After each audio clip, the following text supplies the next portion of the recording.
O professor Wallace, né? Para mim é professor da Unifeb, né? Então vai ser sempre o professor Wallace, né? Agora, esse assunto de filateria, selo, quando entrou na sua vida? Bom, na verdade, Bananinhas, começou com aproximadamente 7 anos de idade. Eu sou de Santos, né? E um tio meu uma vez me apresentou várias cartas e dizia que as pessoas colecionavam aquilo. Começou com uma brincadeira, eu colecionando selos por países, Brasil, Portugal, França, Estados Unidos. Com meus 15, 18 anos de idade, eu comecei com a filatelia temática, onde você parte para temas, personalidades, fauna, flora, esportes. E logo depois que eu vim morar em Brusque, já fazem 15 anos, eu resolvi partir para a filatelia clássica, onde você procura os selos mais antigos, mais clássicos, através de variações. Então a coleção de hoje mostra apenas parte dessa minha coleção, que nós nos propusemos a mostrar os selos do Império do Brasil, apenas selos do Império do Brasil. Mas a minha coleção contempla selos do Império de Portugal, os primeiros selos do mundo, os selos ingleses, o One Penny Black, e particularmente hoje a que eu me dedico mais é a filatelia clássica. Bom, professor Wallace, essa mostra filatélica Império do Brasil, com a presença aqui do príncipe, né, Dom Bertrand de Orleans e Bragança, aqui em Brusque. Esse momento é histórico para a cidade também por si só, mas a gente vê que, se eu te perguntar quantos selos hoje o colecionador tem, o Wallace tem? Não dá para saber. Não dá para saber porque eu não me desfiz das minhas primeiras coleções, né, por países e temática.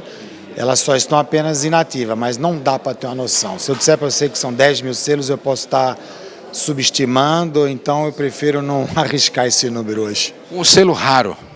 Bom, podemos começar então. Dentro do Império do Brasil, por incrível que pareça, o mais raro não é o mais antigo. O mais raro é aquele que tem uma particularidade ou uma emissão muito baixa. Como nós temos aqui o inclinado de R$600, seria esse selo inclinado de R$600, apesar dele ser 2 anos mais velho que o olho de boi, só foram impressos 20 mil selos desse. Ao passo que o olho de boi, por exemplo, só o de R$60, 1.335.000. Então, apesar de ser o mais antigo, o mais raro talvez seja o inclinado de R$600. Mas hoje em dia, na filatelia, quando você especifica uma raridade, pode ser um defeito, um determinado selo que saiu com defeito de impressão e acabou tornando-se raro. O selo mais raro do mundo é um selo suíço, se não me falha a memória, cuja química, na hora de fazer a tinta, originou uma cor ímpar. Foram impressas algumas folhas e foi jogada fora a tinta. Então, só aqueles poucos selos com aquela tinta rara, errada, aliás, acabou tornando essa peça extremamente rara. O pessoal que está interessado em conhecer um pouco sobre filateria, né? Como é que faz para conversar com o professor, quer conhecer a coleção? Vocês trocam informações também? Tem mais gente também que tem esse... Bom, não vou dizer hobby, né? Isso é uma ação que eu vejo pelo mundo afora, que tem muitos grupos, muitas pessoas que gostam e fazem parte da filateria, né? Sim, hoje em dia vive-se disso. Existem comerciantes que vivem única e exclusivamente da compra e venda de peças filatéricas. Para nós é um hobby. Então, eu faço parte do Clube Filatélico Brusquense, onde nós nos encontramos mensalmente para troca de informações, troca de peças. E aquela pessoa que estiver interessada pode entrar em contato com o clube. Procura o Sérgio, o Nilo, eles são presidente e secretário do clube, através de telefone. Nós temos reuniões mensais onde a gente pode trocar algumas informações. Para aquela pessoa, aquela criança, por exemplo, que está interessada em começar a coleção, obviamente a gente não sugere começar com os clássicos devido ao valor hoje inicial seria um pouco exagerado. Mas começa com uma coleção temática, de repente. Personalidades, esporte, fauna, flora. Existem grandes filateristas que só se dedicam à temática. No meu caso, eu resolvi partir para o clássico. Mas outros assuntos interessantes que eu gostaria de mostrar para vocês, porque, como eu disse antes da gente começar a entrevista, eu dividi essa nossa coleção em 3 partes. Os selos emitidos pelo Império, cartas onde foram utilizados os selos do Império e carimbos ferroviários sobre selos do Império. Porque durante a grande explosão, a grande concentração da nossa malha ferroviária, a grande maioria das estações ferroviárias serviam como postos do correio. Uma peça que eu considero extremamente pitoresca é essa carta aqui, por exemplo, endereçado ao senhor João Manuel da Silva Braga. Apenas Lapa, Não diz a cidade, não diz a rua, não diz absolutamente nada. Por quê? Você parte do princípio que nessa ocasião pouquíssimas pessoas tinham acesso à leitura. Então ficava fácil você mandar a carta para alguém. Por exemplo, essa segunda peça, endereçada à cidade de Santos, da onde eu vim, só está escrito Ilustríssimo Comendador Antônio Ferreira da Silva. Bom, ela é de 1860. Bom, comendador em Santos devia ter poucos, então era fácil. Então, uma das características é isso. Você apenas colocava o nome e a cidade do destinatário. E chegava, né? Com certeza chegava. Não tão rápido como hoje, mas chegava. Então, aqui é uma coleção, são apenas 9 peças, mas com selos do Império. Então, aqui é onde a gente procura escrever a data da postagem, o destino, a origem, o tipo de selo, os tipos de carimbos. Por exemplo, parte da filateria se preocupa apenas em estudar os carimbos filatélicos. É o tema da nossa terceira parte da coleção, se você puder dar uma olhada. São carimbos ferroviários sobre selos do Império, onde nós procuramos observar o carimbo que foi utilizado, o selo. Eu conto a história da estação, desde a sua fundação até a sua desativação, e o histórico da linha férrea. Então, por exemplo, estação do Porto Novo do Cunha, é uma estação de Minas Gerais, da cidade de Além Paraíba. Aí tem várias estações, estação do Cunha, por exemplo, estação de Santa Isabel da Estrada de Ferro Dona Leopoldina. Então a gente procura contar a história dessa estação através dos selos e dos carimbos. E para nós dá muita satisfação, voltando ao assunto da visita do então príncipe Dom Bertrand, que afinal de contas foi um parente dele que criou o selo aqui no Brasil. Então, como eu disse antes, o Brasil foi o segundo país no mundo a adotar o selo postal. Primeiro foi a Inglaterra e depois o Brasil, porque antigamente não havia selos. Então você muitas vezes não tinha como cobrar, às vezes quem pagava pela carta era o destinatário, ele se recusava, ou então você usava umas artimanhas, um código na frente, se tinha um sinalzinho era assim, se tinha um sinal era não. Então na Inglaterra foi criado o selo postal, onde você se obrigava a pagar pelo selo antes de mandar a carta. Então Pedro II, por ser uma pessoa extremamente inteligente para a época, absorveu essa ideia e lançou. Então o Brasil é o segundo país no mundo a adotar o selo postal. Tá aí uma coisa que eu não sabia e muita gente está me vendo e nos ouvindo nesse momento também não tinha esse conhecimento. Me sinto muito feliz, né, em fazer certas coisas na televisão, em certas entrevistas, porque realmente o cunho cultural, né? E na verdade a gente vê que o selo, além de tudo, ele também tem um direcionamento cultural, né? Com certeza. Hoje eu digo que quando eu vou colecionar uma peça, eu apenas não grudo essa peça numa folha, eu faço um estudo completo dela. Nesse caso, eu conto a história de uma estação ferroviária, de uma linha. Nós temos histórias fantásticas. Grandes produtores de café no interior de São Paulo que financiaram a construção da linha férrea por dentro da sua fazenda para escoar sua produção. Ou seja, um investimento logístico na época. A pessoa se doava, comprava os equipamentos, fazia com que a estrada de ferro passasse pela sua fazenda, justamente para poder alavancar o seu comércio. Histórias fantásticas de troca, por exemplo, nós temos peças filatélicas que ajudaram os historiadores, um determinado selo com uma estação de uma cidade, ninguém sabia, mas que estação é essa? Aí foram ver, aquela estação, por um determinado momento, passou a se chamar daquele nome, por razões do prefeito, o governador do estado. Então ajudou até historiadores a definir locais, nomes, datas, etc. Então, selo é história, e história é cultura, né? Graças a Deus, né? Mostra Filatélica, Império do Brasil, aqui na CIB, aqui no nosso centro cultural, aqui no pátio cultural da CIB, né? A coleção de Wallace Nóbrega Lopo, é isso, né? Lá de Santos, eu sou de Santo André, então pertinho, né? Pertinho, um abraço a toda Santos, né? Está aqui, homenagem ao Wallace também, que é um grande colecionador, né? Apesar de ser o hobby, a gente percebe o direcionamento, né, e a preocupação da qualidade, até na informação, para que realmente chegue às pessoas que também querem entrar e buscar conhecimento sobre selos, né? Então, portanto, fica aqui meu abraço a você, eu desejo sucesso, né? Mas antes, também, talvez uma pergunta que muitos querem fazer, né? O selo mais caro que você pagou, o valor mais caro, por exemplo, daquele selo lá raro lá, podemos falar valor dele hoje?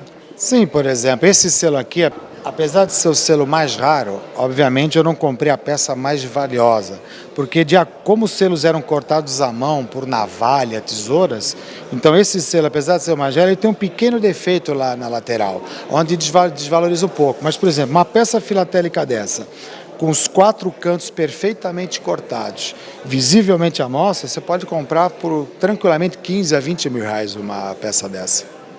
Pela sua pouca emissão e pelo valor do corte. Porque antigamente a pessoa cortava, estragava a parte do selo, não havia uma preocupação de preservar a peça. Ninguém imaginava que quase 150 anos depois isso valeria alguma coisa. Mas só por uma curiosidade, só existe no mundo uma única carta que contém os 3 selos olho de boi na mesma carta. Ela pertencia a um famoso filatelista de São Paulo, o Sr. Peter Meyer. Ela foi arrematada num leilão na Europa por $1 milhão. Por quê? Porque a única peça conhecida no mundo com os 3 olhos de boi. Então isso tornou uma raridade. No Brasil existem aproximadamente 80 cartas com selo olho de boi, pouquíssima quantidade. E essas peças têm um valor de mercado bastante interessante. Muito interessante, né? E conhecimento, cultura, acima de tudo, mais uma vez uma saudação ao professor Wallace, né? Wallace Nóbrega Lopo. O nosso abraço, nosso carinho, estamos aqui na CIB. Daqui a pouco mais entrevistas falando desse assunto tão peculiar, tão importante, selo. Selo é cultura. Daqui a pouco a gente volta. Jorge Paulo Krieger Filho, fala para mim, assim, quando você começou com o selo? Olha, eu comecei bem novinho, eu tinha uns 12 anos de idade, então na nossa família, na família Krieger, sempre foi uma tradição a filatelia. E os meus tios também colecionavam, inclusive os 2 tios meus foram fundadores do Clube Filatélico Brusquense, em 1935. E isso passou assim para todos na família e eu também abracei esse hobby que tem assim um lado cultural muito grande. Então eu coleciono desde os 12 anos, ia no correio comprar os selos, etc. E o pessoal que está nos vendo, nos ouvindo agora, quer conhecer, quer entrar para esse mundo, quer aprender mais, né? Nós temos o nosso clube aqui, até conversei bastante com o Wallace agora, né? Ele fez uma demonstração muito grande do que é o clássico e tal, né? Também tem selo esportivo, enfim, são vários tipos de selo que nós temos pelo mundo afora, né? Agora, para o pessoal de Brusque quiser conhecer mais, tem um telefone, os encontros são de quando em quando? Nós temos aqui o Clube Filatélico Brusquense, que é o mais antigo de Santa Catarina. Foi fundado em 21 de julho de 1935. Nós temos reuniões mensais, né? E os filatelistas associados lá que nos procuram, e aqueles que a gente também pode indicar alguma coisa, é procurar fazer uma coleção temática. A coleção temática hoje é muito bonita porque a pessoa pode escolher, pode selecionar aquele tema que ele mais gosta. Por exemplo, tem pessoas que colecionam sobre animais, sobre flora, sobre cactos, sobre eventos históricos, sobre personalidades, etc. Então, depende do gosto da pessoa. E essa coleção, ela fica uma coleção muito bonita mesmo, sobre qualquer aspecto. E podem nos procurar. O nosso clube tem sede ali na Avenida Arno Carlos Gracker, no edifício Beira Rio, né, na sala 101. Muito bem. Telefone para contato? O telefone é o 9969 1516, com mais um 9 na frente agora, né? Não pode esquecer do 9, né? Esse 9 que está atrapalhando muita gente, né? Mas fica aqui um abraço a você, né? Olha, muito obrigado pela Parabéns aqui obrigado, por esse momento tão único, né? Olha, eu não sabia, né? E a gente, o Canal X, ele retrata a história de Brusque, das pessoas de Brusque. Mas saber que o Brasil é o segundo país no mundo a utilizar selo. Primeiro foi a Inglaterra e em segundo lugar foi o Brasil. Impressionante, né? Foi. Isso era uma vanguarda já da época do Império. Salve Dom Pedro, né? Salve Dom Pedro. Acabou que a gente volta.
Dom Alteza Bertrand de Orleans e Bragança, a sua presença em Brusque muito nos enaltece, né? Seja bem-vindo. E mais um motivo de alegria é o selo, faz parte da história também da família. E esse ser o segundo país no mundo, o Brasil, né? A primeira é a Inglaterra, e o segundo a instituir o selo como meio de comércio ou de sacramentar as cartas, né? Exato. Eu estou muito contente aqui em Brusque, no início das comemorações do 50º centenário da nossa independência, que começaram hoje na colônia em São João Batista, e continuando aqui em Brusque uma palestra sobre monarquia, uma série de eventos serão promovidos amanhã.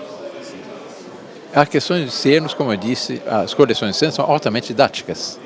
A filatelia ajuda muito a compreender a história e compreender o passado e incluir as lições da história. Por exemplo, nós estamos comentando há pouco os selos do período entre guerras na Alemanha, com a inflação resultante da República de Weimar, que havia os pequenos selos cor de oliva, que valiam 2 bilhões de dólares. Por quê? Foi um desastre completo da República, logo depois da derrubada da monarquia na Alemanha. Depois as coisas estabilizaram, houve toda a tragédia da Segunda Guerra Mundial, mas exatamente acompanhando as coisas, pela filatelia, você pode acompanhar muito bem a história e gravar as imagens dos selos e, com isso, enriquecer a memória histórica de um povo. A gente pode afirmar que selo é cultura. Como? Selo é cultura. Selo é cultura, não tem dúvida. A gente agradece a sua Alteza, um abraço, felicidades, muita saúde aqui no Canal X Brusque e no tvcanalx.com. E muito obrigado pela acolhida aqui em Brusque. Obrigado ao senhor. Daqui a pouco a gente volta. É neto de Dom Luís de Orleans e Bragança, o príncipe perfeito. Bisneto da princesa Isabel, a Redentora, e trineto do imperador Dom Pedro II, último monarca dos brasileiros.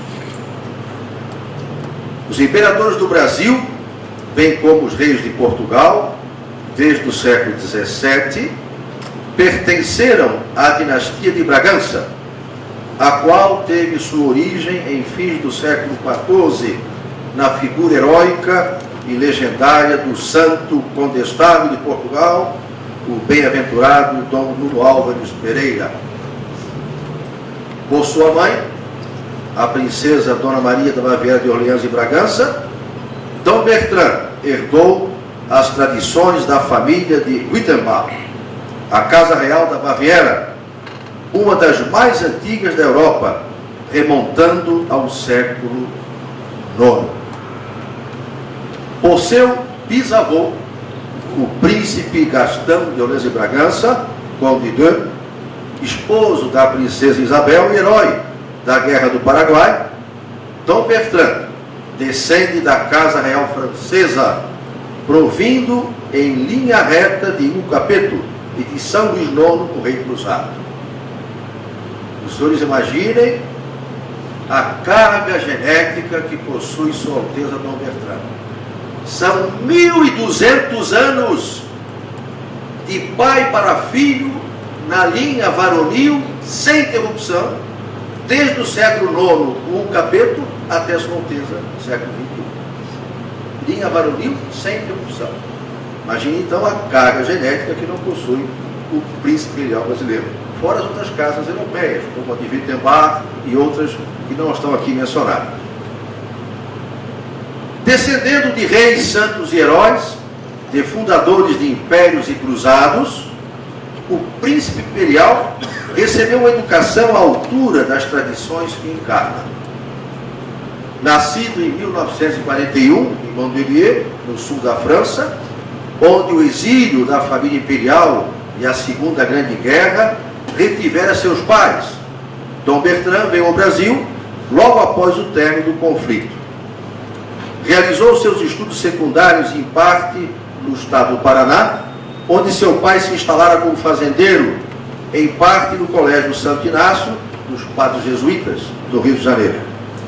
Cursou depois a tradicional Faculdade de Direito do Largo São Francisco, de São Paulo, formando-se como advogado em 1964. E aqui um detalhe curioso: o atual presidente da República foi colega de Sua Alteza nos tempos da Faculdade de Direito. Com a ascensão, em 1981, de seu irmão primogênito, Dom Luís, à chefia da Casa Imperial do Brasil, Dom Bertrand, que é seu imediato sucessor dinástico, assumiu a direção do secretariado respectivo, incentivando atividades monarquistas disseminadas pelo país e liderando uma campanha nacional para a eliminação da cláusula pétrea, dispositivo legal, que desde a implantação da República vedava toda atividade e propaganda monárquica. Aspiração finalmente acolhida na Constituição promulgada de 88, a qual, ademais, convocou o plebiscito de 1993 para determinar a forma e regime de governo a vigorarem no país. Os 13% dos votos válidos obtidos pelos monarquistas no pleito de 93 foram considerados pelos observadores como uma sólida base para uma ação de mais longo alento. Essa ação, de cunho cultural e não partidário, se vem desenvolvendo presentemente através da rede de organizações monárquicas que a campanha do plebiscito deixou estabelecida. No tocante a temas em debate no mundo de hoje, Dom Bertrand, coerentemente com o seu pensamento, se posiciona claramente no campo da propriedade privada, livre iniciativa e respeito ao princípio da subsidiariedade, que ele vai explicar mais em detalhe na sua palestra daqui a pouco, o qual limita o Estado no âmbito que lhe toca por sua natureza, tendo bem claro que os problemas sociais não são senão reflexo de outros mais profundos de ordem moral. Tem sido um constante defensor da instituição da família, bem como do sagrado direito da vida, sustentando com vigor os ensinamentos da doutrina tradicional da Igreja nessas matérias e opondo-se categoricamente às tendências hedonistas e aos fatores de desagregação hoje tão favorecidos pelos meios de comunicação. Visando desmascarar aqueles que buscam no fantasma da fome um pretexto para suas teorias da limitação da natalidade, Dom Bertrand tornou-se um entusiasta e propagandista dos avanços técnicos na produção de alimentos, prestigiando com sua presença eventos ligados ao campo, instituições de pesquisa e explorações agrícolas modelares, como aquelas do Nordeste brasileiro, onde as plantações irrigadas obtêm, Dom Bertrand gosta de repetir, rendimentos superiores aos da mítica Califórnia. Não menor empenho manifesta no incremento da racional exploração dos recursos marítimos. Atento a tudo quanto respeita à soberania nacional, Dom Bertrand vem alertando para as influências e iniciativas que afetem, de modo encoberto ou não, nossos direitos sobre a Amazônia. Pela mesma razão, o príncipe imperial, ante campanhas de descrédito que visam as Forças Armadas, julga imperioso prestigiar o militar e o policial cumpridores do seu dever. Dom Bertrand é coordenador nacional e porta-voz do movimento Paz no Campo. Percorre todo o território nacional, fazendo conferências e tomando contato com lideranças rurais em todo o país. Dom Bertrand é bailio Grand Cruz da Ordem da Rosa, Grand Cruz da Ordem de Pedro I e demais ordens imperiais do Brasil. Bailio Grand Cruz da Ordem Constantiniana de São Jorge, da Casa Real de Bourbon e Sicílias, e bailio Grand Cruz da Soberana Ordem de Malta, tendo recebido as insígnias do Palácio Magistral de Malta, em Roma. Este é o príncipe que merece pertencer ao Brasil e que o Brasil merece ter. Muito obrigado. É com muita satisfação que eu estou aqui em Brusque inaugurando esse ciclo de palestras comemorativas do segundo centenário da nossa independência, para falar exatamente sobre esse tema, a monarquia na construção do Brasil independente. Eu devo chamar a atenção exatamente sobre a diferença que houve na nossa independência em relação aos nossos vizinhos hispano-americanos, mostrando que a nossa independência foi muito mais uma emancipação do que resultante de guerras sangrentas. Mas, para tratar da questão da monarquia, nós não podemos ficar apenas no 7 de setembro. É preciso nos lembrarmos que o Brasil foi monárquico de 1500 até 1889. A nossa monarquia, o período monárquico, foi muito mais uma continuação da monarquia portuguesa do que propriamente uma ruptura com essa monarquia. Nós somos filhos de Portugal. Nós, se vamos ver nossa história começou não em 1500, poderíamos dizer que começou em 1139, quando o Conde Borgonha, Dom Afonso Henriques, proclamou, consolidou a independência de Portugal depois da Batalha de Ourique contra a Moirama. Mas vamos soltar todas essas etapas, que serão um pouco longo, passarmos pelos vários reis de Portugal e vamos diretamente ao rei Dom Manuel Venturoso. Foi no período de Dom Manuel Venturoso, que reinou de 1495 a 1521, que o Brasil foi achado, como dizem os nossos ancestrais portugueses. Eles não falam do descobrimento do Brasil, eles falam do achamento do Brasil. De fato, eles sabiam que já havia o Brasil. A tal forma que quando Cabral aqui chegou, encontrou João Ramalho, português, casado com uma índia, da qual muitos brasileiros se orgulham de descender. Foi o achamento do Brasil. O Brasil nasceu, desde o início da criação, à luz do Cruzeiro do Sul. Por assim dizer, a Divina Providência colocou essa constelação no nosso firmamento para marcar as bênçãos que pairam sobre o Brasil. É interessante recordar exatamente que o primeiro a discernir no firmamento do Hemisfério Sul, ao Cruzeiro do Sul, foi o mestre João, o cartógrafo da Esquadra de Cabral. Por isso, exatamente, nós brasileiros consideramos o Cruzeiro do Sul como uma constelação nossa, por mais que seja vista na Austrália, na Argentina, nos vários países do Pacífico, nós consideramos o Cruzeiro do Sul como uma constelação nossa. O Brasil foi descoberto pelas naus com a Cruz de Cristo. O Brasil teve como primeiro ato de sua vida pública uma Santa Missa, como primeiro monumento uma Santa Cruz. Há um documento que deveria ser estudado nas escolas,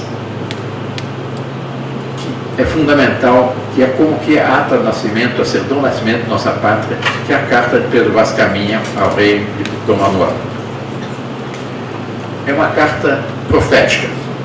Ele não só descreve todas as belezas naturais do Brasil, a riqueza da terra brasileira, a terra dadivosa e boa, dizia ele, mas, sobretudo, ele descreve exatamente o primeiro monumento erguido na nossa história, como a Santa Cruz, e descreve como os índios, no primeiro contato com os portugueses, ajudaram aos portugueses a elevar esse primeiro monumento. E depois, como os índios respeitosamente assistiram à primeira missa aqui celebrada por rei Henrique de Coimbra. Ele descreve que os índios, quando os portugueses se ajoelhavam, os índios se ajoelhavam, quando os portugueses se levantavam por ocasião do credo, os índios se levantavam, quando os portugueses faziam uma reverência por ocasião da consagração, na Santa Missa, os índios faziam a mesma reverência. Eles discerniam que algo sublime estava se realizando. O Brasil nasceu à luz do Cruzeiro do Sul, o Brasil nasceu com uma Santa Missa como primeiro ato público. Mas nessa carta, Pedro Vaz Caminha termina essa carta dizendo algo que é fundamental. Diz ele ao rei de Portugal: mas o melhor fruto que nela se pode fazer, me parece, será salvar essa gente, e esta deve ser a principal semente que Vossa Alteza nela deve lançar. Isto é, a fazer o que Vossa Alteza tanto deseja, o acrescentamento de nossa santa fé.